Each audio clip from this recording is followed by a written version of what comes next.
मेरा नाम हिरोटो है। 2 दिन पहले एक ट्रक ने मुझे टोक्यो के क्रॉस वॉक पर मार दिया। अब मैं फिर से मर रहा हूं।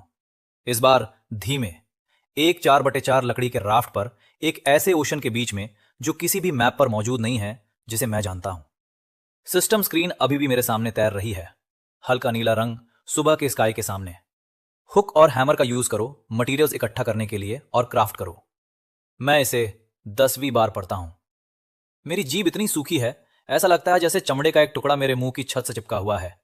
मेरे होंठ फट चुके हैं और उन दरारों का स्वाद कॉपर जैसा है। लेकिन अब मैं वो देख रहा हूं जो मैंने कल नहीं देखा था। मेरे चारों तरफ का ओशन खाली नहीं है। ये कचरे का एक ग्रेवयार्ड है। पुराने प्लैंक गोल घुमाव में बहते हुए गुजर रहे हैं। एक लकड़ी का बैरल 20 मीटर दूर पानी पर उछल रहा है। रस्सी के टुकड़े, कैनवस के फटे हिस्से, एक टूटा हुआ क्रेट, एक प्लास्टिक बॉय जो उम्र के कारण पीला हो गया है। समुद्र ने यह सब मेरे चारों तरफ इकट्ठा कर लिया है, जैसे कोई ऑफरिंग हो।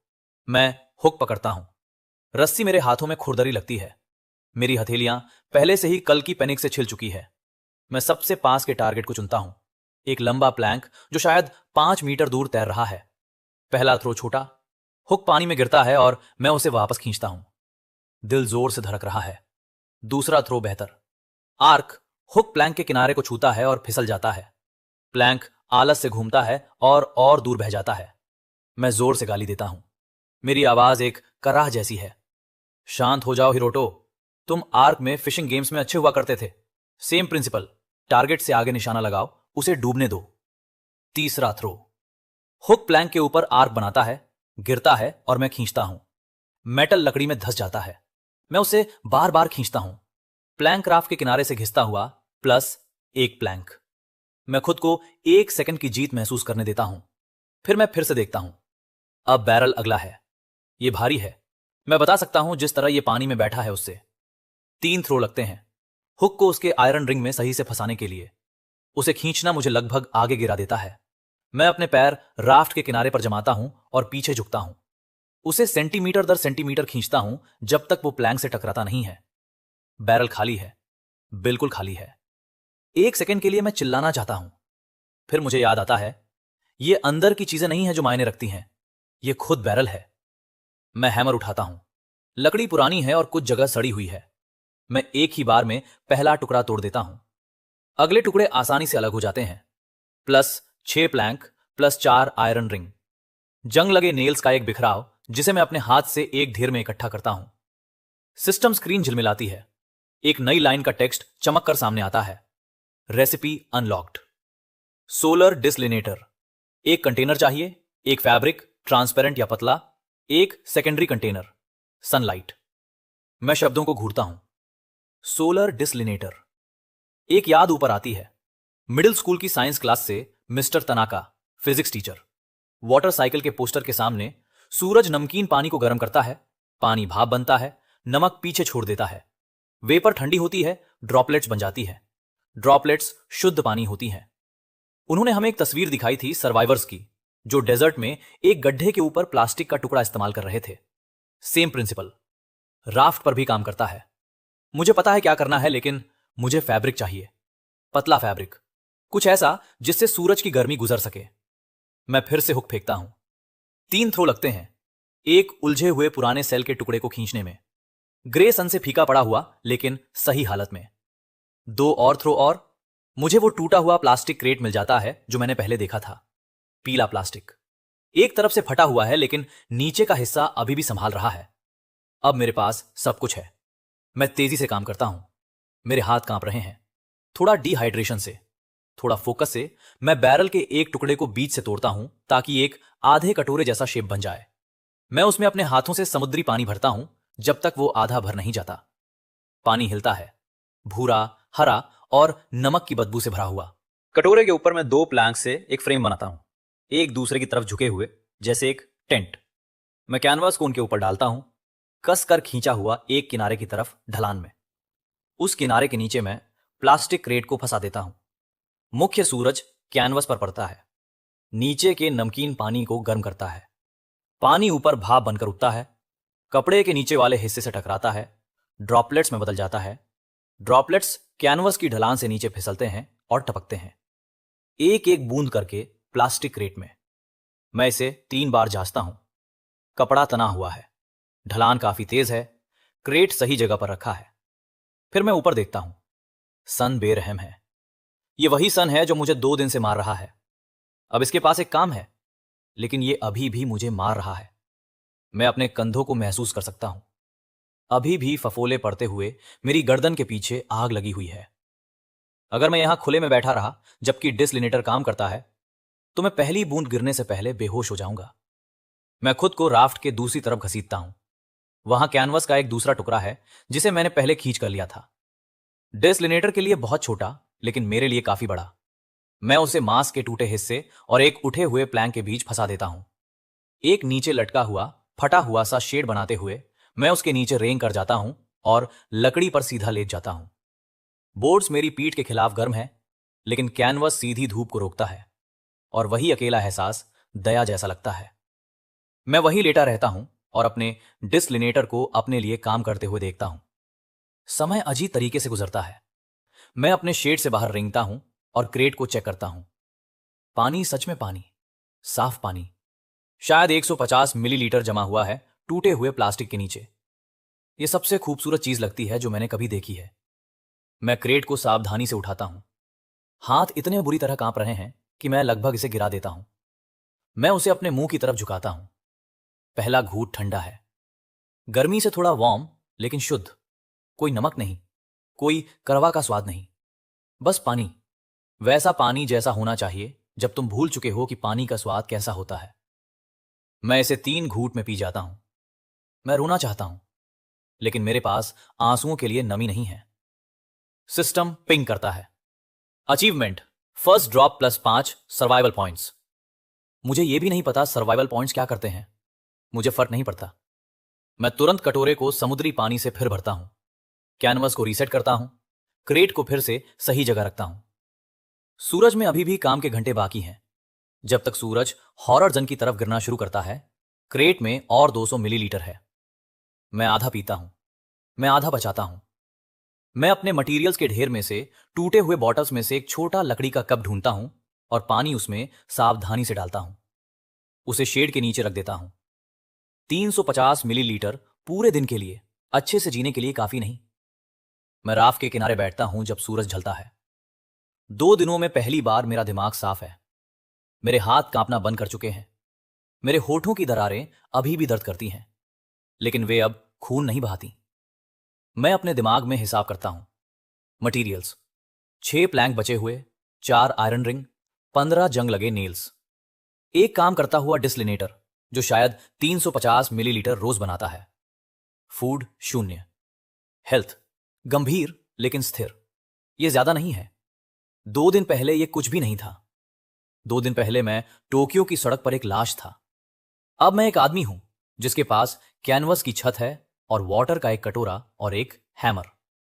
मैं इसे ले लूंगा। फिर मैं पानी में कुछ हिलता हुआ देखता हूं राफ्ट के नीचे। मैं जम जाता हूं।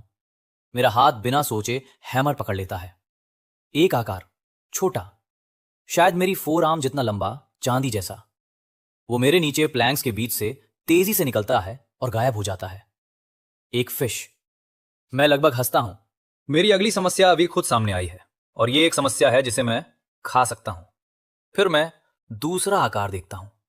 फिश के पीछे बड़ा, बहुत बड़ा, लंबा और ग्रे और धीरे चलता हुआ, वैसे जैसे कुछ चलता है जब उसे दिखने की चिंता नहीं होती। वो राफ्ट के नीचे से फिसलता है और आगे बढ़ता रहता है, गहरे नीले में गायब होता हुआ। वो कम से कम 2 मीटर लंबा था। मैं बहुत स्थिर बैठता हूं, हाथ में हैमर के साथ, और मैं लंबे समय तक नहीं हिलता उसके जाने के बाद। मैं उस रात नहीं सोया। हर बार जब मैंने अपनी आंखें बंद की, मैंने उस ग्रे आकार को राफ्ट के नीचे फिसलते हुए देखा। धीमा, धैर्यवान, बड़ा। मैं अपनी पीठ के बल लेटा रहता हूं, हैमर अपने सीने पर रखकर, और सितारों को देखता हूं। अजनबी कॉन्स्टलेशंस जिन्हें मैं नाम नहीं दे सकता था, जब तक कि पूर्वी स्काई फीका होना शुरू नहीं हुआ। जब सूरज निकला, मैंने सबसे पहले डिसलिनेटर को चेक किया। 200 मिलीलीटर पानी क्रेट में मेरा इंतजार कर रहा था। रात की धीमी कंडेंसेशन से मैंने आधा पिया, बाकी बचाया। कटोरे को समुद्री पानी से फिर भरा और कैनवस को रिसेट किया। फिर मेरे पेट ने मुझे याद दिलाया कि 3 दिन हो चुके हैं। कोई हल्की भूख नहीं, एक असली गहरी जानवर जैसी मांग, वैसी जो तुम्हारे हाथों को कांपने पर मजबूर करती है और तुम्हारी नजर को संकीर्ण कर देती है। वाटर तुम्हें जिंदा रखता है, लेकिन ये तुम्हें खिलाता नहीं है। मुझे अभी कैलोरीज चाहिए थी। मैंने सिस्टम स्क्रीन खोली। Recipe unlock. Primitive fishing road के लिए चाहिए एक लंबा पोल, एक लंबाई की रोप, एक हुक बैट। मैं लगभग हंस पड़ा। सिस्टम तुम्हें बताता है कि तुम्हें क्या चाहिए, लेकिन यह नहीं बताता कि इसे कहां से लाना है। पोल, उसे मैं हल कर सकता था। मैं एक लंबे प्लैंक को अपनी तरफ घसीटता हूं और उस पर हैमर से काम शुरू करता हूं। खुरदरे किनारों को अलग करते हुए, सुंदर नहीं, सीधा नहीं, लेकिन लगभग 1.5 मीटर लंबा और इतना हल्का कि घुमाया जा सके। रोप यह भी हल हो सकता है। कल मैंने सड़ी हुई हेमप रोप का एक टुकड़ा खींच कर लिया था। इसका ज्यादातर हिस्सा बेकार था, मेरे हाथों में गीले कागज की तरह टूटता हुआ, लेकिन अंदर के रेशे अभी भी मजबूत थे। मैं पलथी मारकर बैठता हूं और रोप को सावधानी से खोलता हूं, अच्छे फाइबर्स को मरे हुए हिस्सों से अलग करता हुआ। 20 मिनट के धैर्य वाले काम के बाद मेरे पास शायद 2 मीटर की यूजेबल लाइन थी। पतली लेकिन मजबूत हुक, यही समस्या थी। मैं टूटे हुए बैरल से 4 आयरन रिंग में से एक उठाता हूं। भारी, पहले से थोड़ा मुड़ा हुआ, लेकिन पूरा गोल हुक नहीं। मुझे इसके एक हिस्से को मोड़कर आकार देना था, एक सिरा तेज करना था, एक छोटा कांटा छोड़ना था अगर मैं कर पाता। मेरे पास कोई फौज नहीं था, कोई आग नहीं, कोई एनविल नहीं, बस एक हैमर और एक लकड़ी का राफ्ट। सोचो हिरोटो, वही प्रिंसिपल जैसा डिस्लिनेटर में था जो है उसका यूज करो। मैं आयरन रिंग को राफ्ट के कोने पर रखता हूं, जहां 2 भारी प्लैंक मिलते हैं। सबसे कठोर, सबसे सपाट सतह जो मेरे पास थी। मैं अपने बाएं हाथ से रिंग को दबाकर रखता हूं। अपने दाएं हाथ से मैं हैमर को उसके एक हिस्से पर जोर से मारता हूं। रिंग बजती है, उसके नीचे का प्लैंक कांपता है। मैं उसे फिर मारता हूं। फिर लगभग 30 बार के बाद आयरन मुड़ना शुरू करता है।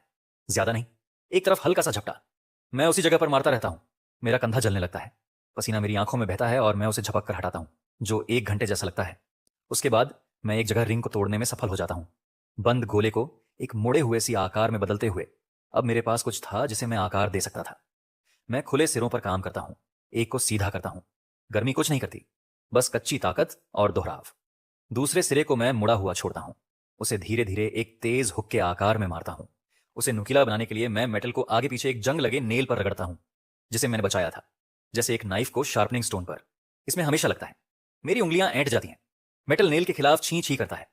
लेकिन शायद 2 घंटे के काम के बाद मेरे पास कुछ था जिसे हुक कहा जा सकता था। कच्चा टेढ़ा। नोक उतनी तेज नहीं थी जितनी मैं चाहता था, लेकिन आकार सही था। इतना मुड़ा हुआ कि एक फिश को पकड़ सके, इतना तेज कि स्किन को छेद सके। मैं रोप को सीधे सिरे से बांधता हूं, एक नॉट से जो मुझे आधा याद है, एक फिशिंग ट्रिप से अपने अंकल के साथ जब मैं 12 साल का था।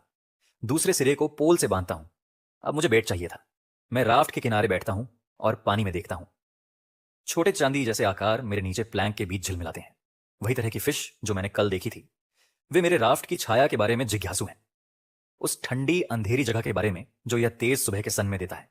वहां शायद 1 दर्जन है, शायद ज्यादा। लेकिन फिश एक खाली हुक को नहीं काटती, उन्हें उस पर कुछ चाहिए, कुछ जो फूड जैसा महके। मेरे पास कोई फूड नहीं था। मैंने सबसे साफ चीज पहले आजमाई। मैंने अपने शॉर्ट से फैब्रिक का एक टुकड़ा फाड़ा, छोटा बस अंगूठे के आकार का, और उसे हुक से बांध दिया। उसे पानी में नीचे किया, कुछ नहीं। फिश उसके पास से तैर गई, पूरी तरह अन्न देखा करते हुए। उनमें से एक ने एक बार उसे टक्कर मारी और मुड़ गई। मैंने लाइन को वापस ऊपर खींचा, वहीं बैठा सोचता रहा। एक फिश क्या चाहती है? Movement, smell, blood. मैंने अपने हाथों की तरफ देखा, वे पहले से ही कल से खराब हालत में थे, रोप से छिले हुए, लकड़ी से खरोचे हुए। मैंने अपने पोर पर एक छोटा सा एस्केप छेड़ा और उसे खोल दिया। लाल की एक बूंद उभरी। मैंने उसे हुक पर मल दिया, लाइन को वापस नीचे किया। बदलाव तुरंत था। 3 चांदी जैसी फिश सेकंडों के भीतर हुक की तरफ बढ़ी। मैंने लाइन का झटका महसूस किया, एक छोटा सा खिंचाव, लगभग नहीं के बराबर। फिर एक तेज। मैंने पोल को खींचा। एक फिश पानी से बाहर उछली। हवा में मुड़ती हुई हुक उसके होंठ से होकर लगभग मेरे हाथ के आकार की, शायद 200 ग्राम, वो डेक पर गिरी और तड़पने लगी। मैं उसे घूरता रहा। 1 सेकंड के लिए मैं बस घूरता रहा। फिश ब्लैंक के खिलाफ फड़फड़ाती रही। उसकी चांदी जैसी स्केल सन को पकड़ती हुई, उसकी छोटी आंख कहीं नहीं देखती हुई। फिर मैं अपने घुटनों पर गिरा और उसे पकड़ लिया। इससे पहले कि वो फिर से पानी में फड़फड़ाकर वापस चली जाता, वो फिसलन भरा था। उस तरह से फिसलन भरी जिसके लिए मैं तैयार नहीं था, और वो लगभग 2 बार मेरे हाथों से निकल गई।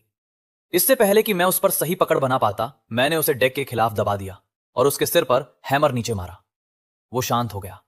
बस एक फिश प्लस 200 ग्राम रॉ प्रोटीन।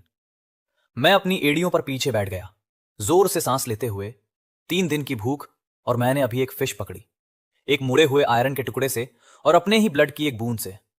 मैंने उसके मुंह से हुक सावधानी से निकाला, क्योंकि मुझे अगले के लिए हुक सही हालत में चाहिए था और लाइन को फिर से सेट किया। इस बार मैंने फिश की अपनी इंटेस्टाइन को बेड के रूप में यूज किया। मैंने एक बार पढ़ा था कि फिश के गट्स लगभग किसी भी चीज से बेहतर होते हैं। मैंने उसके पेट को एक टूटे हुए नेल के तेज किनारे से काटा, एक छोटा सा गट का टुकड़ा निकाला, उसे हुक पर पिरो दिया, लाइन को फिर से नीचे किया। 30 सेकंड के भीतर हिट। सुबह के बीच तक मेरे पास डेक पर 4 फिश थी। दोपहर तक मेरे पास 6 थी। मैं रुक गया क्योंकि मेरे हाथ ऐंठ रहे थे और क्योंकि 6 फिश एक बार में खाने से ज्यादा थी और मेरे पास उन्हें बचाने का कोई तरीका नहीं था। वे इस गर्मी में घंटों के भीतर सड़ने लगेंगी। मैंने पहली को कच्चा खाया। इसका वर्णन करने का कोई अच्छा तरीका नहीं है। मैं ये दिखावा नहीं करूंगा कि यह कुछ भी था सिवाय घिनौना।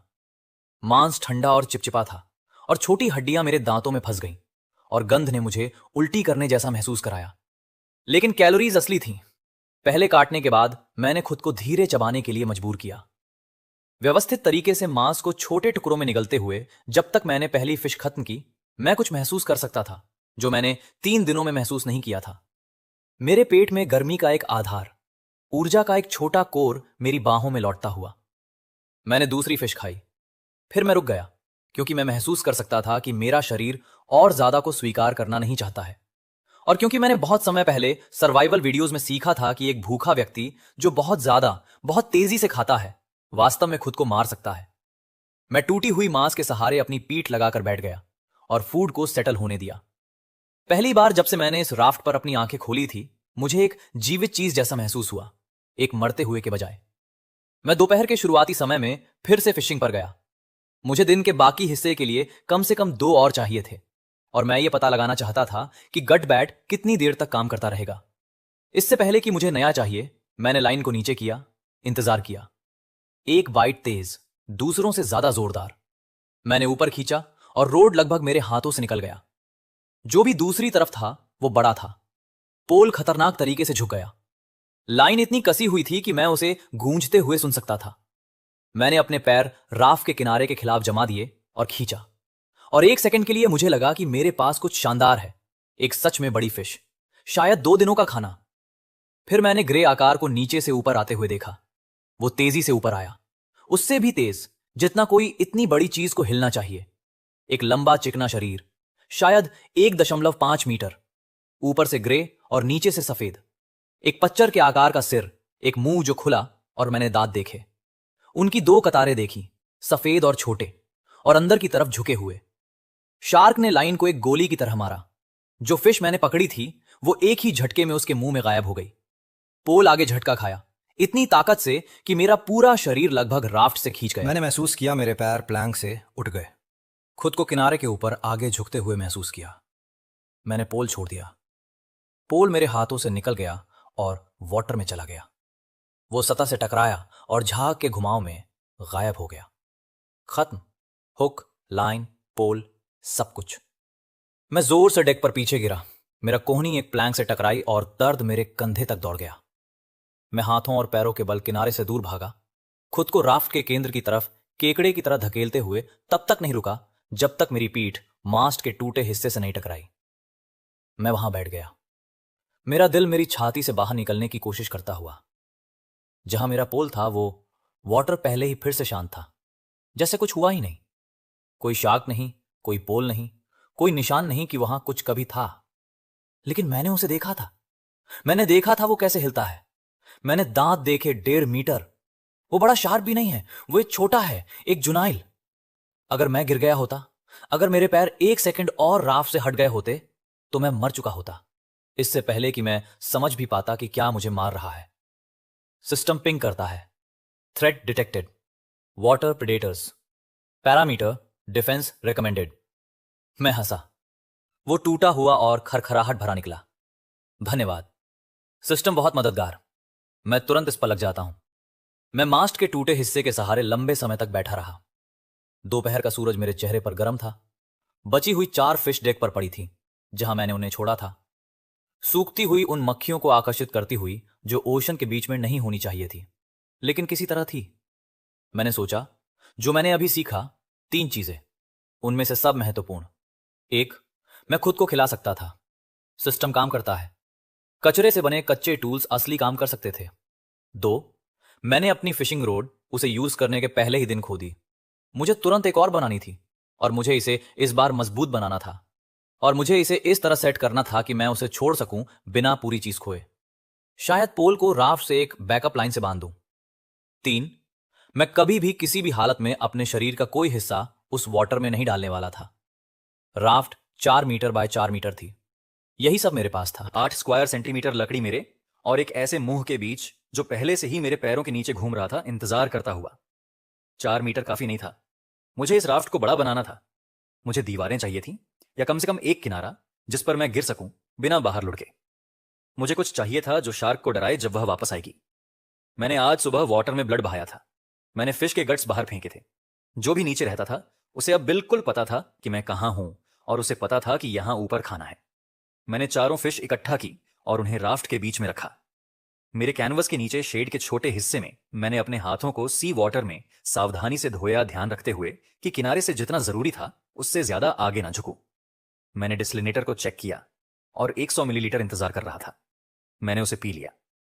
फिर मैंने हैमर और हुक उठाया और वाटर को देखने लगा अगले कचरे के टुकड़े के लिए जिसे अंदर खींचना था।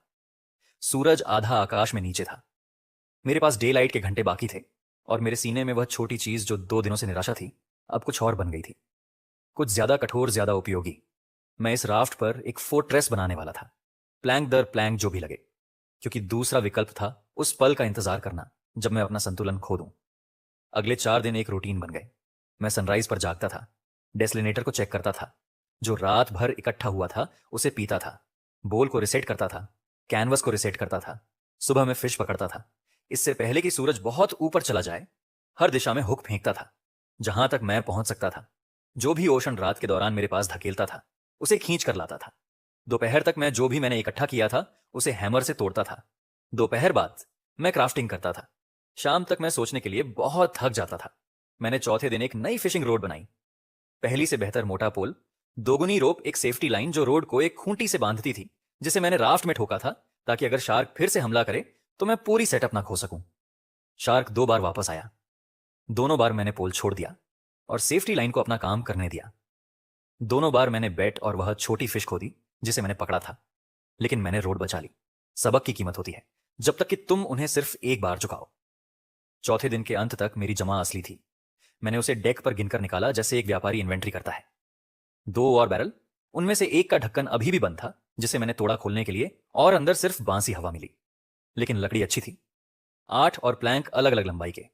एक ठीक ठाक रोप का कुंडल, बाहर से आधा सड़ा हुआ लेकिन बीच से मजबूत एक फटा हुआ सेल का टुकड़ा लगभग 2 मीटर चौड़ा। एक प्लास्टिक बॉय, पीला और फटा हुआ। एक छोटा मेटल ग्रेटिंग का टुकड़ा, वैसा जैसा तुम एक शिप के इंजन रूम में देख सकते हो। और हफ्ते का इनाम एक लकड़ी का चेस्ट जो जंग और नमक से बंद था, जिसे मैंने तीसरी दोपहर एक लंबे थ्रो से खींच कर लिया था। मैंने चेस्ट को आखिर के लिए छोड़ा। मुझे पता था यह क्या मतलब हो सकता है और मैं बहुत जल्दी निराश नहीं होना चाहता था। मैंने उस पर हैमर से 20 मिनट तक काम किया, इससे पहले कि ढक्कन आखिरकार टूट कर खुला।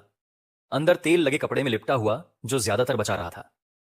एक फ्लिंट और स्टील स्ट्राइकर, एक जंग लगा नाइफ लकड़ी के हैंडल के साथ, ब्लेड गड्ढों से भरा लेकिन अभी भी तेज। 2 छोटी कैंडल्स, एक फिशिंग लाइन का कुंडल, असली फिशिंग लाइन, पतली और मजबूत। एक छोटा डिब्बा, नेल्स का सही तरह से बने हुए, वह जंग लगा कबाड़ नहीं जिसे मैं इकट्ठा कर रहा था। और सबसे नीचे लगभग छिपा हुआ एक बंद कांच की बोतल भरी हुई साफ लिक्विड से। मैंने उसे सावधानी से खोला।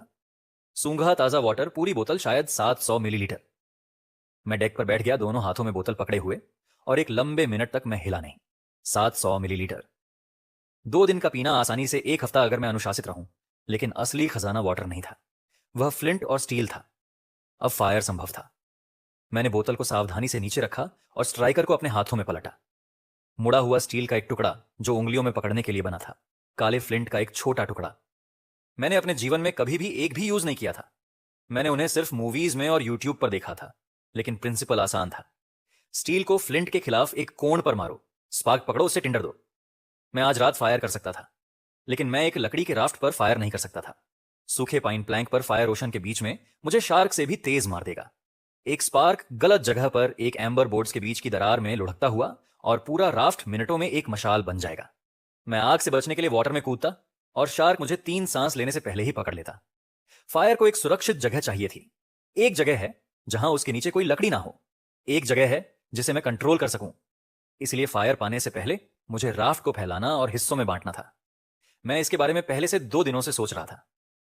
जब मैं फिश पकड़ता था, जब मैं मटेरियल्स खींच कर लाता था, जब मैं शार्क को शाम में मेरे पैरों के नीचे धीरे घूमते हुए देखता था, मेरे पास एक प्लान था, मुझे बस शुरू करना था। मैंने अगली सुबह शुरू किया। पहले विस्तार आया। मैंने 2 नए भारी प्लैंक को राफ्ट के पूर्वी किनारे से बांधा, उसे लगभग 1 मीटर बाहर बढ़ाते हुए, फिर 2 और प्लैंक जो लंबवत चले। पूरी चीज को एक कच्चे ढांचे में जोड़ते हुए फिर ऊपर से प्लैंकिंग बोर्ड कसकर रखे गए, चेस्ट से मिले सही नेल्स से ठोके गए। जब मैं उस पर खड़ा हुआ तो नया हिस्सा चरमराया। मैंने अभी उस पर भरोसा नहीं किया, लेकिन उसने मेरा वजन संभाल लिया। मैंने वहीं पश्चिमी तरफ किया। विस्तार के पहले दिन के अंत तक मैंने राफ्ट को 4 मीटर बाएं 4 मीटर से बढ़ाकर लगभग 6 बाएं 5 कर दिया। ज्यादा नहीं, लेकिन अतिरिक्त जगह पहले से ही स्पेस को हिस्सों में बांटने के लिए काफी थी। मैंने दूसरा दिन दक्षिणी तरफ बिताया। शाम तक क्राफ्ट लगभग 8 मीटर बाएं 6 था। अब यह पूरी तरह अलग दिख रहा था। यह ऐसा दिख रहा था जैसे किसी ने इसे जानबूझकर बनाया हो, बजाय इसके कि किसी को इस पर फेंक दिया गया हो। फिर मैंने हिस्से बनाना शुरू किया। Johnny kitchen. मैंने वह कोना चुना जो मेरी सोने की जगह से सबसे दूर था, दक्षिण पश्चिम कोना, जहां हवा का बहाव धुआं राफ्ट के बाकी हिस्से से दूर ले जाएगा। मैंने प्लैंक की दोहरी मोटी परत का एक आधार बनाया। फिर उसके ऊपर मैंने मेटल ग्रेटिंग रखा जो मैंने बचाया था। ग्रेटिंग के नीचे मैंने गीली रेत की एक परत भरी, रेत जो मैंने एक खाली बैरल से निकाली थी जहां वह बैलेस्ट के रूप में इस्तेमाल हुई थी। रेत ही कुंजी थी। यह गर्मी को सोख लेगी और नीचे की लकड़ी को किसी भी एबर से बचाएगी जो ग्रेटिंग से गिर जाए। ग्रेटिंग के ऊपर मैंने पत्थरों का एक छोटा घेरा बनाया, टूटी हुई सिरामिक के टुकड़े, चेस्ट से साथ में कुछ सपाट मेटल के टुकड़े जिन्हें मैंने आकार में ठोका। एक प्रिमिटिव हार्ड, कच्चा, बदसूरत, खतरनाक अगर मैं सावधान नहीं रहा, लेकिन काम करने वाला। मैंने उसी शाम इसे टेस्ट किया। मैंने सूखे फटे हुए फैब्रिक की एक छोटी मुट्ठी ली, सड़ी हुई रोप का अंदर का हिस्सा जिसे मैं खोल रहा था, उसे फुलाकर टिंडर का एक घोंसला बनाया। मैंने फ्लिंट को स्टील के खिलाफ मारा। पहले 3 वारों से कुछ नहीं हुआ। चौथे ने एक चमकीला स्पार्क दिया जो टिंडर को छूने से पहले ही मर गया। 5वां, 6ठा, 7वां स्पार्क, लेकिन पकड़ नहीं। 8वें वार पर एक स्पार्क रोप के फूल में गिरा और टिक गया। मैं पास झुका और उस पर फूंक मारी हल्के से, वैसे जैसे मैंने लोगों को वीडियोज में करते देखा था। स्पार्क रेंगता रहा, फिर उसने पकड़ लिया। एक छोटी नारंगी फ्लेम रोप के फूल में खिली, मेरे अंगूठे से बड़ी नहीं। मैंने सूखे प्लैंक का एक पतला टुकड़ा डाला, फिर एक और, फिर टूटे हुए बैरल के टुकड़े का एक छोटा हिस्सा, लौ बड़ी। 5 मिनट के अंदर मेरे पास मेटल ग्रेटिंग पर एक असली आग चल रही थी। धुएं ऊपर उठ रहा था और शाम की हवा उसे खींचकर खाली हॉरिजॉन की तरफ ले जा रही थी। मैंने एक मछली पकाई। मैंने उसे एक जंग लगे चाकू से साफ किया, उसे एक पतली तेज की हुई लकड़ी पर पिरोया, उसे आग के ऊपर लगभग 4 मिनट तक रखा, धीरे धीरे घुमाते हुए देखते हुए कि सफेद मांस पारदर्शी से अपारदर्शी हो रहा है। त्वचा एक तरफ से काली हो गई। मांस का कुछ हिस्सा चर्बी आग में टपक गया और चर्बी सिसकारी और पकती मछली की गंध मेरे सीने पर हथौड़े की तरह लगी। मैं अपनी आग के पास तख्तों पर बैठ गया और उसे अपने हाथों से खाया। मैं इसके बारे में काव्यात्मक नहीं बनने वाला। यह एक छोटी मछली थी, खराब तरीके से पकी हुई, मेरी उंगलियों से खाई गई एक लकड़ी के बेड़े पर कहीं के बीच में, लेकिन यह गर्म थी। यह पहला गर्म खाना था जो मुझे मरने के बाद मिला था। और कच्ची मछली और पकी हुई मछली के बीच का फर्क ठंडे मरे हुए मांस, और एक भोजन के बीच का फर्क एक जानवर और एक इंसान के बीच का फर्क है। मैं आग के पास बैठा रहा जब तक वह धीमी नहीं हो गई, और फिर मैंने अंगारों को ध्यान से रेत की एक परत के नीचे दबा दिया ताकि वह सुबह तक जिंदा रहे। जॉन बी डेजिलिनेटर स्टेशन। मैंने आधा दिन डेजिलिनेटर को फिर से बनाने में बिताया, एक ऊंचे प्लेटफॉर्म पर पूर्वी किनारे पर। अब 2 एक दूसरे के समानांतर, 2 गुना सरफेस एरिया, 2 गुना आउटपुट, लगभग 700 मिलीलीटर प्रतिदिन अगर सूरज पूरा हो। मैंने एक छोटा लकड़ी का फ्रेम बनाया कलेक्शन क्रेट्स को पकड़ने के लिए, ताकि वह लहर में पलट ना जाए। मैंने पूरे स्टेशन के ऊपर एक कैनवस छत बनाई ताकि बारिश जब भी आए सिस्टम को कंटेमिनेट ना करे, एक अलग चैनल के साथ ताकि बारिश का पानी तीसरे कंटेनर में जाए। हर बूंद मायने रखती है। जॉन सी सोने की जगह, यह वह था जिसकी मुझे परवाह थी। मैंने जगह चुनी बेड़े के केंद्र के पास, जहां तख्ते सबसे मोटे और सबसे स्थिर थे। मैंने एक नीचा प्लेटफॉर्म बनाया, बस 2 परत तख्तों की, मुख्य डेक के ऊपर शायद 10 सेंटीमीटर की दूरी, ताकि मैं सीधे ठंडी गीली लकड़ी पर ना सोऊं। प्लेटफॉर्म के ऊपर मैंने एक फैला हुआ कैनवस का टुकड़ा बिछाया, 2 गुना मुड़कर। यह एक बिस्तर था, उसी तरह जैसे एक पत्थर एक कुर्सी होता है, लेकिन यह डेक से ऊपर था। यह मेरा था, इसका एक स्थान था। इसके ऊपर मैंने एक नीची कैनवस छत बांधी, तिरछी, ताकि कोई भी पानी किनारे की तरफ बह जाए। 4 कोनों पर बांधी हुई एक छत। 1 हफ्ते के कुछ भी ना होने के बाद उस रात मैं कैनवस पर लेट गया और अपने ऊपर एक दूसरा कपड़ा कंबल की तरह खींच लिया और अपनी नई शरण की अंदरूनी सतह को देखा और कुछ महसूस किया जो मैंने ट्रक के बाद से महसूस नहीं किया था। मुझे लगा जैसे मेरे पास सोने की जगह है, मरने की जगह के बजाय जॉन डी कार्यशाला। चौथे कोने को मैंने एक काम की जगह में बदल दिया। मैंने अपने मटेरियल्स का ढेर वहां खींचा और पहली बार उसे व्यवस्थित किया। तख्ते एक ढेर में लंबाई के अनुसार छांटे हुए, लोहे के टुकड़े एक छोटे ढेर में कीलें चेस्ट के एक खाली कप में रस्सी लपेटी हुई कपड़ा मोड़ा हुआ, हथौड़ा मास्ट स्टब में ठोंकी गई कील से लटका हुआ था। चाकू मैं अब हर समय अपने साथ रखता था, अपने शॉर्ट्स की कमर में खोसा हुआ। काम के तीसरे दिन के अंत तक बेड़ा पूरी तरह कुछ और बन चुका था। उसमें जोन थे, उसमें उद्देश्य था, उसमें एक रसोई थी, एक वाटर स्टेशन, एक सोने की जगह, एक काम करने की जगह। उसमें एक आग थी जिसे मैं हर सुबह दबे हुए अंगारों से फिर बना सकता था। उसमें मेरे सिर के ऊपर एक छत थी और मेरे पेट में भोजन और एक दिनचर्या। उस रात मैं बुझती आग के पास बैठा था, अपने हाथ में पकी हुई मछली का एक टुकड़ा लिए और अपने 8/6 मीटर के राज्य के पार देख रहा था। और मैंने पहली बार सोचा, मैं कल कैसे जिंदा रहूं, नहीं बल्कि मैं कल को आसान कैसे बनाऊं। यह एक छोटा विचार था, लेकिन यह एक अलग तरह का विचार था। उस व्यक्ति का विचार जो अब सिर्फ मौत से भाग नहीं रहा था, उस व्यक्ति का विचार जो एक जीवन बना रहा था। मैं अपने कैनवस बिस्तर पर अपनी कैनवस छत के नीचे सोने चला गया। रात के बीच में मैं जाग गया। कुछ ने बेड़े को छुआ था, टकराया नहीं छुआ था। एक लंबी धीमी घिसट एक साइड के तख्तों में से एक के साथ, उस तरह की घिसट जो कुछ करता है जब वह अपने शरीर को किनारे के साथ चलाता है, यह महसूस करने के लिए कि वहां क्या है। यह आवाज सन्नाटे में साफ थी, लंबी, जानबूझकर। फिर एक ठहराव, फिर से एक अलग तख्ते पर शार्क मेरी दीवारों की जांच कर रही थी। मैं अपने कैनवस बिस्तर पर बिल्कुल स्थिर लेटा रहा और सुनता रहा। घिसट एक बार और आई, फिर कुछ नहीं। पानी प्लैंक्स के खिलाफ वैसे ही टकरा रहा था जैसे वह हमेशा टकराता था। हवा मेरे सिर के ऊपर कैनवस के पार चल रही थी। आग अपनी रेत की परत के नीचे हल्के से चटक रही थी। मैं उस रात फिर नहीं सोया। सुबह में जब सूरज ऊपर था, मैं राफ्ट के उस किनारे पर गया जहां मैंने वह घिसटने की आवाज सुनी थी। 2 प्लैंक्स पर ताजे निशान थे, लंबी समानांतर खांचे जहां किसी खुरदुरी त्वचा वाली चीज ने लकड़ी के खिलाफ खुद को रगड़ा था। मैंने अपनी उंगली से उन खांचों में से एक को छुआ। यह इतना गहरा था कि मैं उसका फटा हुआ किनारा महसूस कर सकता था। शार्क मेरे सोचे से बड़ी थी, निशान दूर दूर थे। जो भी पिछली रात मेरे राफ्ट के खिलाफ छुआ था वह उस 1.5 मीटर से लंबा था जो मैंने तीसरे दिन देखा था। मैं खड़ा हुआ और पानी की तरफ देखा। वह सुबह की रोशनी में शांत था, खाली मासूम। मैंने आसमान की तरफ देखा। एक काला बिंदु नीले के खिलाफ चल रहा था, बहुत दूर घूमता हुआ, धीरे धीरे करीब आता हुआ। एक पक्षी, पहली जीवित चीज जो मैंने इस दुनिया में देखी थी, जो मछली या शार्क नहीं थी। मैंने अपने हाथ से अपनी आंखों को ढका और उसे आते हुए देखा। पक्षी लगभग 2 घंटे तक घूमता रहा। मैं किचन प्लेटफॉर्म के किनारे पर बैठा, अपने हाथों से अपनी आंखों को ढके हुए उसे देखता रहा। शुरू में वह सिर्फ एक काला बिंदु था, फीके सुबह के आसमान के खिलाफ आलसी छापों में बहता हुआ, शायद 1 किलोमीटर ऊपर। फिर वे छाप और तंग हो गए। बिंदु बड़ा हो गया जब तक सूरज ऊपर चढ़ गया। मैं देख सकता था कि वह क्या था। एक बड़ा अलबाज सफेद शरीर और काले पंखों वाला, उस तरह का समुद्री पक्षी जो अपनी पूरी जिंदगी समुद्र के ऊपर जीता है और केवल प्रजनन के लिए जमीन को छूता है। लेकिन यह वाला गलत था, यह खराब उड़ रहा था। एक पंख दूसरे की तरह नहीं चल रहा था। हर बार जब वह झुकता, मैं देख सकता था कि दयाम पंख थोड़ा पीछे रह रहा था, स्ट्रोक के ऊपर अटक रहा था। वह ऊंचाई खोता रहता था और फिर हवा पकड़कर वापस ऊपर चढ़ता था और हर चढ़ाई उसे पिछली से ज्यादा लेती थी। दोपहर तक वह मुश्किल से 50 मीटर पानी के ऊपर था, जब तक सूरज दोपहर की तरफ झुकने लगा। वह इतना नीचे था कि मैं उसके नीचे के काले पंख देख सकता था।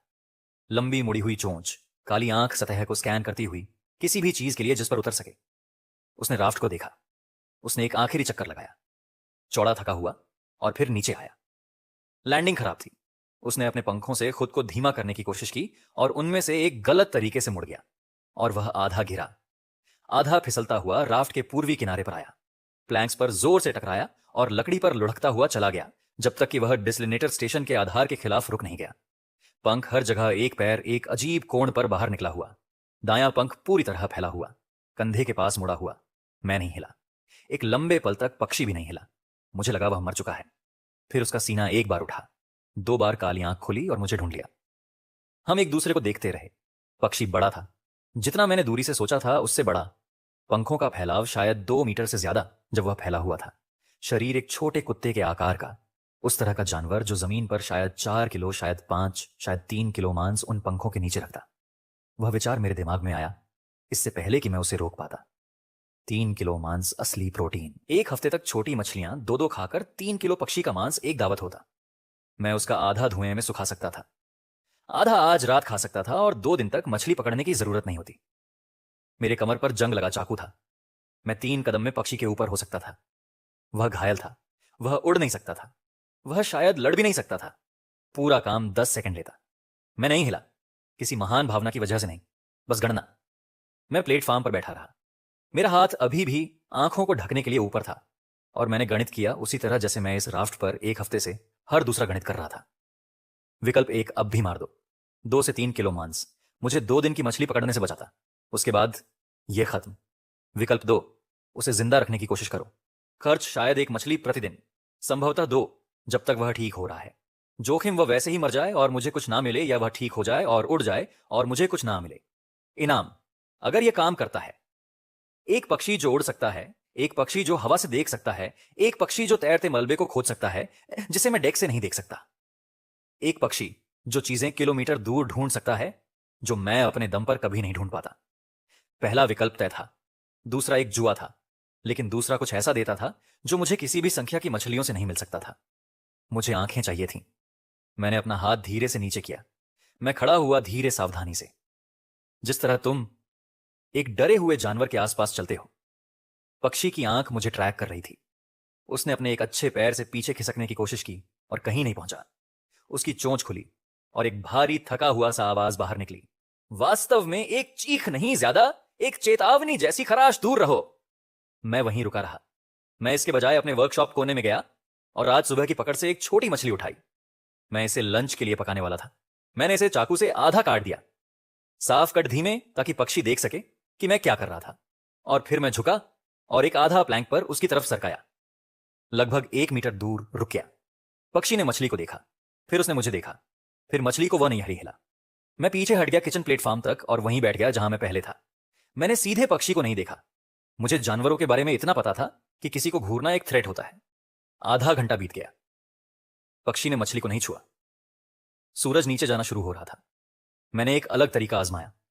मैंने मछली का दूसरा आधा उठाया और उसे अपने मुंह में कुछ देर चबाया, जब तक मांस टूटकर एक सॉफ्ट गूदे में नहीं बदल गया। घिनौना। लेकिन मैंने नेचर डॉक्यूमेंट्रीज में मां पक्षियों को अपने बच्चों को ऐसे खिलाते देखा था। शायद यह कुछ ऐसा था जिसे वह पहचान सके। मैंने गुदा अपनी हथेली में थूका और अपने हाथों और घुटनों पर आगे बढ़ा। धीरे, जब तक मैं पक्षी से लगभग एक शरीर की दूरी पर नहीं था। मैंने गुदा उसके सामने रख दिया। फिर मैं पीछे हट गया। इस बार पक्षी ने अपनी गर्दन आगे बढ़ाई, गुदे को सूंघा, एक बार चोंच मारी हिचकिचाते हुए, फिर से, और दूसरी चोंच असली थी। उसने पूरा गुदा 3 झटकों में खा लिया और फिर अपनी काली आंख से मुझे ऐसे देखा जैसे और मांग रहा हो। मैंने एक और गूंदा बनाया, इस बार उसे और करीब लाया। पक्षी ने इसे आधे मीटर की दूरी से खा लिया। सूर्यास्त तक उसने मेरे हाथ से मैश रूप में पूरी एक छोटी मछली खा ली थी। मैंने उसी शाम उसका नाम रखा जब मैं आग के पास बैठा था और उसे डेक के पार से देख रहा था। मैं उसे कुछ आसान बुलाना चाहता था, कुछ ऐसा जिसे मैं चिल्ला सकूं अगर जरूरत पड़े। अल्बर्ट रॉस के लिए जापानी शब्द आहोदोरी है, जिसका मतलब होता है मूर्ख पक्षी, क्योंकि उन्हें जमीन पर पकड़ना इतना आसान होता है। वह बहुत लंबा और बहुत बदतमीज था।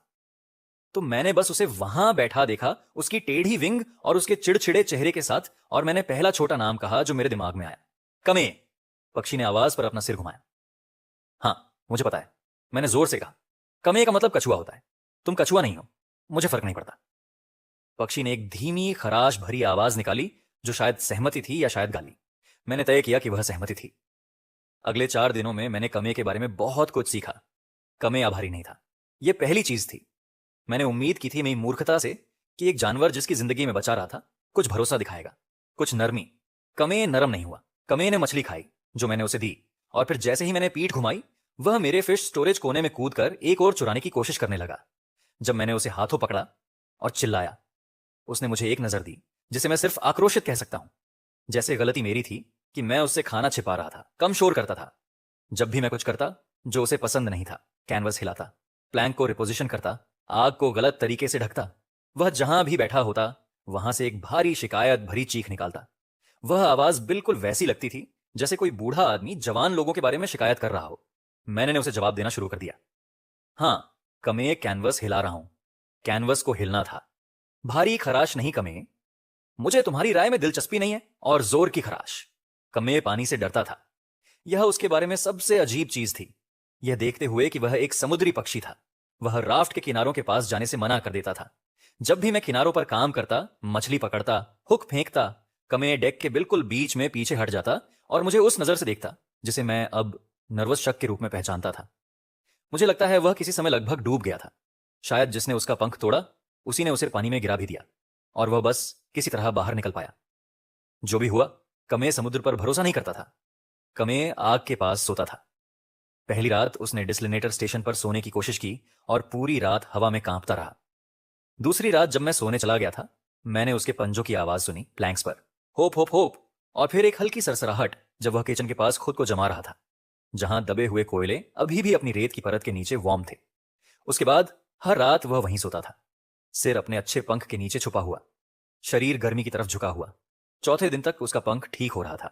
सीधा नहीं, वह कभी सीधा नहीं होगा, लेकिन जोड़ कुछ ऐसा बन गया था जो काम करता था। कमे ने इसे जांचना शुरू किया। पहले छोटे होप बस फैलाव, फिर कुछ जोरदार फड़फड़ाहट जिसने उसे 1 सेकंड के लिए डेक से ऊपर उठा दिया। फिर वह वापस गिर गया। 5वें दिन तक वह कुछ मीटर उड़ सकता था। 6ठे दिन तक उसने अपनी पहली असली उड़ान भरी, एक बेढंगी डगमगाती लॉन्च किचन प्लेटफार्म से, जिसने उसे पानी के ऊपर एक नीची आर्क में ले जाकर फिर राफ्ट के पश्चिमी किनारे पर वापस ला दिया। वह बुरी तरह उतरा और मुझे ऐसे देखा जैसे मैंने उसे पर्सनली शर्मिंदा किया हो। तुमने ठीक किया, मैंने उसे कहा। फिर से कोशिश करो। उसने फिर कोशिश की। 7वें दिन तक कमे ठीक से उड़ सकता था। दायां पंख अभी भी हर स्ट्रोक के ऊपर अटकता था और उसके मोड़ टेढ़े थे, लेकिन वह ऊपर चढ़ सकता था, वह उड़ सकता था, वह चक्कर लगा सकता था, वह ऊपर जा सकता था। उसी सुबह मुझे मछलियों का बदला मिलना शुरू हुआ। कमे सनराइज पर किचन प्लेटफार्म से उड़ा, एक धीमी स्पाइरल में ऊपर चढ़ा जब तक वह राफ्ट से लगभग 100 मीटर ऊपर नहीं पहुंच गया, और फिर हवा के साथ पश्चिम की तरफ बह गया। वह लगभग 1 घंटे तक गायब रहा। मैं सोचने लगा कि क्या वह कभी वापस आएगा? क्या सौदा खत्म हो गया? क्या उसने तय कर लिया कि आजादी मेरे हाथ से खिलाए गए मछली के गुदे और मेरी गर्म रेत से बेहतर है? फिर मैंने उसे वापस आते देखा। उद्देश्य के साथ वापस आते हुए वह एक सीधी लाइन में उड़ रहा था, तेज। और जब वह राफ्ट तक पहुंचा, उसने उतरना नहीं किया। वह ऊपर चक्कर लगाता रहा और कई कर्कश जल्दी वाले कॉल की। फिर मुड़ा और फिर से पश्चिम की तरफ मुड़ गया, शायद 30 मीटर दूर। फिर उसने मोड़ लिया और वापस आया, आवाज लगाते हुए। वह चाहता था कि मैं उसका पीछा करूं। मैं उठे हुए स्लीपिंग प्लेटफॉर्म पर चढ़ गया, राफ्ट का सबसे ऊंचा पॉइंट, और पश्चिम की तरफ देखा। दूरी में शायद आधा किलोमीटर दूर वाटर पर कुछ काला था, मलबे का एक टुकड़ा। किसी भी चीज से बड़ा जो मेरे पास था, एक असली झुंड, कुछ एक छोटी कार के आकार का सतह पर बहता हुआ। मैं इसे डेक लेवल से नहीं देख पाता, होराइजन इसे छुपा देता। प्लेटफॉर्म से सूरज मेरे पीछे होने पर मैं बस मुश्किल से उसका आकार पहचान पा रहा था। कमे ऊपर उड़ा था। कमे ने वह देखा था जो मैं नहीं देख सकता था। कमे वापस आया था मुझे बताने, सौदा काम कर रहा था। मैंने अगले 2 घंटे एक पैडल बनाने में बिताए। मैंने अभी तक एक नहीं बनाया था, क्योंकि राफ्ट बहुत भारी था किसी मायने में चलाने के लिए, और मेरे पास कहीं जाने की जगह नहीं थी। लेकिन अब मेरे पास जाने की जगह थी, आधा किलोमीटर पश्चिम, इससे पहले कि धारा मलबे को दूर खींच ले। मैंने एक फ्लैट प्लैंक को एक लंबी पोल से बांधा, एक बेढंगा औजार बनाया, और फिर मैंने राफ्ट को धीरे धीरे खुले वाटर पर चलाया, जबकि कमे ऊपर चक्कर लगा रहा था और चीख रहा था, जो मुझे पूरा यकीन है कि निर्देश थे। मुझे मलबे तक पहुंचने में लगभग 3 घंटे लगे। जब तक मैं वहां पहुंचा, मेरी बाहें कांप रही थीं और मेरी हथेलियों से खून निकल रहा था नए छालों के बीच से। लेकिन वह झुंड असली था और भरा हुआ था। आधे टूटे प्लैंक्स, मास्ट का एक लंबा टुकड़ा, 2 और बैरल्स, रस्सी का उलझा हुआ ढेर, एक फटा हुआ फिशिंग नेट जो मेरे पास किसी भी चीज से बड़ा था, और उसके बीच में आधा डूबा हुआ लेकिन लहरों पर तैरता हुआ एक बड़ा लकड़ी का बैरल, बंद भारी आदमी के सीने जितना बड़ा। मैंने उसे हुक किया और अपनी बची हुई सारी ताकत से राफ्ट की तरफ खींचा। वह मेरे बोल्ट से टकराया और मैं रुक गया, हांफते हुए, रस्सी पकड़े हुए, अपने इनाम को देखते हुए। मुझे कोई अंदाजा नहीं था कि इसके अंदर क्या है। मैं पहले ही महसूस कर सकता था कि यह किसी चीज से भरा है, घना, ठूंसा हुआ, तरल नहीं। यह कुछ भी हो सकता था, कचरा, मरा हुआ मांस, पत्थर, या कुछ जो मुझे चाहिए था। मेरे ऊपर केम ने एक चक्कर लगाया और फिर किचन प्लेटफॉर्म पर एक संतुष्ट खराश के साथ बैठ गया। ठीक है, मैंने बैरल से कहा, चलो देखते हैं तुम्हारे पास क्या है। मैंने हैमर उठाया। यह बैरल किसी भी चीज से भारी था जिसे मैंने अब तक राफ्ट पर खींचा था। मैंने ढक्कन पर लगभग 20 मिनट काम किया। नमक ने उसे चिपका दिया था और सील के आसपास की लकड़ी फूलकर कस गई थी। मैंने हथौड़ा मारा, उखाड़ा, गाली दी। कामे किचन प्लेटफॉर्म से देख रहा था। एक उबे हुए बूढ़े आदमी के भाव के साथ जो एक बच्चे को एक आसान काम में फेल होते देख रहा हो। ढक्कन आखिरकार टूट गया। मैंने उसे पीछे खींचा और अंदर देखा। पैकेट्स दर्जनों, उनमें से छोटे कागज के पैकेट्स, मोम लगे कपड़े में सील किए हुए, परतों में रखे हुए, बैरल के अंदर की दीवार के खिलाफ कसकर भरे हुए। ऊपरी परत का ज्यादातर हिस्सा खराब हो चुका था, पूरी तरह भीग गया था। कागज घुदे में बदल गया, अंदर की सामग्री काले कीचड़ में बदल गई, लेकिन दूसरी परत बच गई थी। मोम लगा कपड़ा अपना काम कर चुका था। बैरल के बीज के पैकेट्स सूखे थे। मैंने एक को कांपती उंगलियों से उठाया। कागज भुरभुरा था लेकिन सही था। मैंने एक कोने को फाड़ा। छोटे काले बीज मेरी हथेली में गिर गए। मैं उन्हें लंबे समय तक देखता रहा। मुझे पता था यह क्या थे, इससे पहले कि मेरा दिमाग मेरी आंखों तक पहुंचे।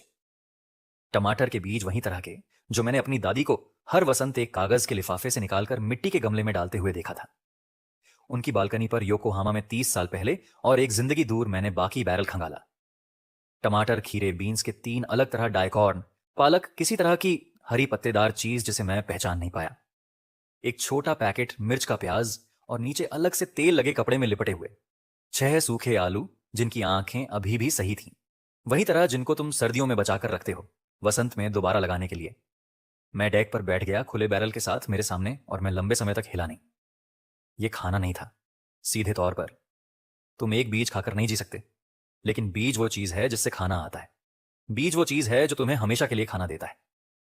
आज के खाने की जगह हर मछली जो मैं पकड़ता था एक बार का खाना थी। इस बैरल का हर बीज, अगर मैं इसे उगा सका, एक ऐसा खाना था जो अपने बाद और खाने पैदा करता, मौसम दर मौसम। इस राफ्ट पर मेरा बाकी पूरा समय अब भी बदल गया। मैंने इसे ध्यान से सोचा, इससे पहले कि मैं कुछ और छूता। 3 समस्याएं थीं और मुझे तीनों को हल करना था, नहीं तो यह सब काम नहीं करने वाला था। समस्या 1, मिट्टी। इस राफ्ट पर कोई मिट्टी नहीं थी। इस राफ्ट से 1000 किलोमीटर के अंदर भी कोई मिट्टी नहीं थी शायद। पौधों को कुछ चाहिए जिसमें वे जड़ पकड़ सके, और उन्हें वो चीज चाहिए जो पानी पकड़ सके, और उन्हें वो चीज चाहिए जो उन्हें पोषण दे सके। मैंने इस पर पूरा दोपहर काम किया। मैंने हर वो चीज इकट्ठा की जो मेरे पास थी, जो टूटकर कुछ मिट्टी जैसी बन सकती थी। समुद्री घास की पट्टियां जो मैंने पहले मलबे से इकट्ठा की थीं और धूप में सुखाई थी। मछली के अंदरूनी हिस्से और सिर जिन्हें मैं पानी में फेंकता रहा था। मैंने उन्हें अब एक लकड़ी के बॉक्स में रखना शुरू किया, उन्हें सड़ने देना। आग के गड्ढे की राख जिसे मैं अब तक झाड़कर फेंक देता था, कपड़े और रस्सी के सड़े टुकड़े, खाली बैरल के तल की धूल और किरच किचन प्लेटफॉर्म की रेत, मैंने यह सब एक बड़े बॉक्स में मिलाया जो मैंने अतिरिक्त प्लैंक से बनाया था। कच्चा, बदसूरत, सड़ी मछली और राख की गंध से भरा। लेकिन यह गहरा था, यह भारी था, यह पानी पकड़ता था जब मैंने थोड़ा डालकर टेस्ट किया। यह सबसे करीब चीज थी मिट्टी की जो मैं समुद्र के बीच में बना सकता था। यही काफी होना था। समस्या 2, पानी। यह सबसे मुश्किल हिस्सा था। डिस्टिलेटर रोज लगभग 700 मिलीलीटर बनाता था। मैं उसका ज्यादातर पी जाता था। पौधों पर डालने के लिए कोई अतिरिक्त नहीं था।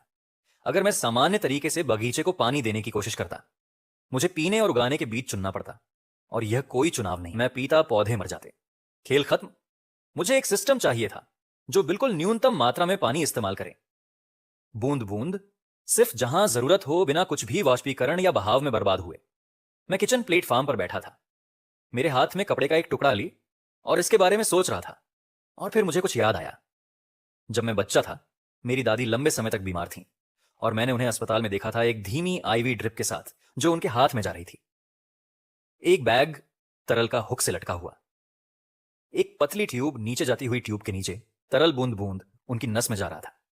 धीमा, स्थिर, लगभग कुछ नहीं प्रति मिनट, लेकिन घंटों में यह जुड़कर इतना हो जाता था कि उन्हें जिंदा रख सके। मुझे पौधों के लिए यही करना था। मैंने इसे ऐसे बनाया। मैंने सूती कपड़े की एक लंबाई ली, पतली, सोखने वाली, वो तरह जो पानी को अपने साथ खींचती है कैपिलरी एक्शन से। मैंने सूती का एक सिरा डिस्लिनेटर के कलेक्शन क्रेट में डुबोया जहां ताजा कंडेंसेट जमा होता था। मैंने सूती का दूसरा सिरा नीचे उस मिट्टी के बॉक्स तक ले गया जो मैंने बनाया था। कपड़ा क्रेट से पानी सोखता था और उसे धीरे धीरे अपनी लंबाई के साथ ले जाता था और उसे छोड़ता था, बूंद बूंद दूसरे सिरे पर मिट्टी में। मैंने इसे टेस्ट किया। मैं लंबे समय तक सूती को देखते हुए बैठा रहा। लगभग 10 मिनट के बाद दूर वाला सिरा नमी से गहरा होने लगा। 20 मिनट के बाद एक अकेली बूंद कपड़े से मिट्टी में गिरी, फिर एक और, फिर एक और। यह काम कर रहा था। पौधों को पानी मिलेगा बिना मेरे पीने की सप्लाई खोए। समस्या 3, नमकीन हवा। भले ही मेरे पास मिट्टी हो और भले ही मेरे पास पानी हो, इस राफ्ट पर हवा बीजों के लिए झर थी। नमक की छींटें पौधों को मार देती थीं। हवा उन्हें सुखा देती थी। सूरज बहुत सीधा और बहुत तेज था। अगर मैं बस अपना मिट्टी का बॉक्स डेक के खुले हिस्से पर रख देता और बीज लगाता, हर अंकुर एक दिन के अंदर मर जाता। मुझे ग्रीन हाउस चाहिए था। मैंने इसे बनाने में पूरे 2 दिन लगाए। मैंने फ्रेम सबसे पतले, सबसे हल्के प्लैंक से बनाया जो मेरे पास थे। एक चौकोर बेस लगभग 2 मीटर बाएं, 2 मीटर 4 कोनों के खंभों के साथ, जो लगभग 1 RH मीटर ऊंचे खड़े थे। मैंने जोड़ रस्सी से बांधे और उन्हें चेस्ट के कीलों से मजबूत किया। फिर मैंने सबसे बड़ा कैनवस का टुकड़ा ऊपर फैलाया और किनारों पर मैंने बॉय के फटे हुए पीले प्लास्टिक के टुकड़े इस्तेमाल किए। उन्हें सपाट पैनलों में काटा, इतना पारदर्शी कि कुछ रोशनी अंदर आई, इतना मजबूत कि हवा और छींटों को रोके। यह बदसूरत था, टेढ़ा मेढ़ा। कैनवस की छत बीच में झुक रही थी और प्लास्टिक की दीवारें कोनों पर ठीक से मिल नहीं रही थी। मुझे गैप्स को कपड़े की पट्टियों और पुरानी रस्सी से भरना पड़ा। लेकिन जब मैं उसके अंदर घुसा तीसरे दोपहर में और वहां बैठा, उस मध्यम गर्म नमक रहित हवा में ऐसा लगा जैसे मैंने एक छोटा कैथेड्रल बना लिया। मैंने अगली सुबह रोपण किया। मैंने अपनी उंगली से मिट्टी में छोटे गड्ढे बनाए। मैंने पहले गड्ढे में 2 टमाटर के बीज डाले, दूसरे में 2 खीरे के बीज, तीसरी कतार में बीन्स, पालक, डाइकॉन, वो पत्तेदार हरी चीज जिसे मैं नहीं जानता था। मैंने हर गड्ढे को धीरे से अपनी उंगलियों से ढक दिया। मैंने सूती ड्रिप लाइन को इस तरह रखा कि पानी बॉक्स के हर हिस्से तक पहुंचे। मैंने आलों को जंग लगे चाकू से सावधानी से काटा, हर आंख को सही रखते हुए, और उन्हें मिट्टी के एक अलग कोने में दबा दिया। फिर मैंने ग्रीन हाउस का कैनवस फ्लैप बंद किया और वहां से चला गया, क्योंकि मुझे पता था अगर मैं वहां बैठकर मिट्टी को घूरता रहूं तो वो कुछ भी जल्दी उगाने वाला नहीं है। जब बीज अपना धीमा काम कर रहे थे, मैंने दूसरी चीजें बनाई। शोवर मैंने इसे ग्रीन हाउस के पीछे बनाया। कैनवास की छत पर मैंने एक दूसरा छोटा सोलर डेसिनेटर बनाया। समुद्री पानी की एक सपाट ट्रे एक ढलान वाले कैनवस के नीचे, और मैंने इसे इस तरह सेट किया कि कंडेंसेट एक लकड़ी की नाली से बहकर एक सील बंद प्लास्टिक क्रेट में जाए जो सिर की ऊंचाई से ऊपर लटका हुआ था। क्रेट के नीचे एक छोटा छेद ड्रिल किया गया था और उस छेद में एक लकड़ी की खूंटी फंसाई गई थी स्टॉपर के रूप में। पहली बार जब मैंने इसे इस्तेमाल किया, मैं क्रेट के नीचे खड़ा हुआ सिर्फ अपने शॉर्ट्स में, और मैंने खूंटी खींची। पानी नीचे गिरा छेद वाले ढक्कन के नीचे के हिस्से से। ताजा पानी, धीमी धार, असली बहाव नहीं, लेकिन असली साफ सूरज से गर्म पानी मेरे सिर और कंधों पर और मेरी पीठ पर बहता हुआ। 2 हफ्तों से ज्यादा समय में पहली बार मैंने अपनी आंखें बंद की और वहां खड़ा रहा जब तक क्रेट खाली नहीं हो गया। तो दोस्तों, अभी के लिए इतना ही। बहुत मेहनत लगती है एक वीडियो बनाने में, तो लाइक कर देना। और हाँ, अगर आपको आगे की स्टोरी देखनी है तो आप कमेंट कर देना, मैं आपके लिए आगे की स्टोरी ले आऊंगा। मिलते हैं नई स्टोरी के साथ जो आपके डिमांड के ऊपर बनाई जाएगी।